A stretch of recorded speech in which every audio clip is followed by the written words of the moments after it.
I'll talk about my own life. Over the years, as I have grown closer to Christ and I have known Him more, I have moved more away from secular music.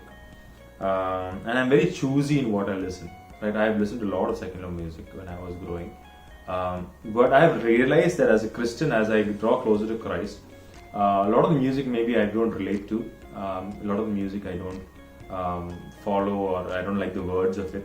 So I don't listen to it. I don't engage with a lot of music, and I realize that subconsciously these words kind of change me within, right? So and many times when we listen to music, also it's very passive, right? We listen to the music, the words are automatically getting in our brains, and often we become what we listen to.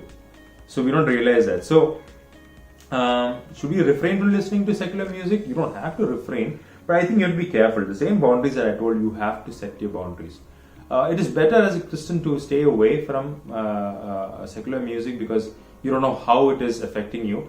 But if you are very wise in being careful in your secular music selection, then it's fine. I think you have to be very careful though. Transition of Christian songs. I think transition of Christian song, there has been a transition. And when I tell you this transition, I'm talking very general, okay? I'm generalizing the whole thing. Now, there are exceptions to this. There are still good music today, but there has been transition.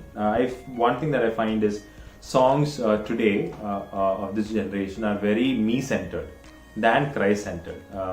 If you look at the old hymns, or the songs that followed after that, Gaitha music, or and many other bands. A lot of the songs today are very me-oriented.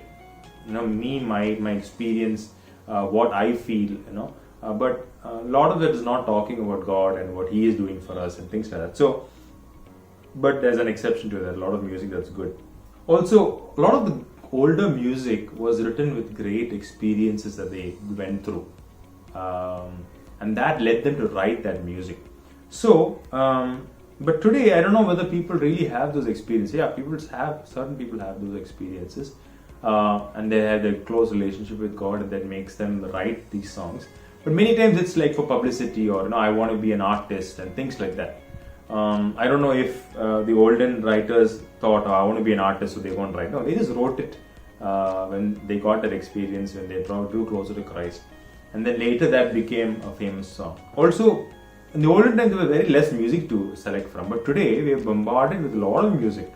In our Christian music itself. So we need to be again selective. Be selective every time. Listen to the words. What does it mean? What does it talk about God? What does it talk about Christ and what He did on the cross? Does that song give Him the glory in the end? So these are questions I would ask myself. Look at the words, very important. But on the other hand, I love a lot of the new songs. I like a lot of bands who cover a lot of good songs, very meaningful songs. Words are really good. And so generally, yes, there has been a transition, but there are still good music out there. And according to our genre. Should we, again, going back to, should we refrain from listening to secular music? It's up to you. As you grow in Christ, you will slowly realize that you will stray away slowly away from secular music. So be careful as to what you listen.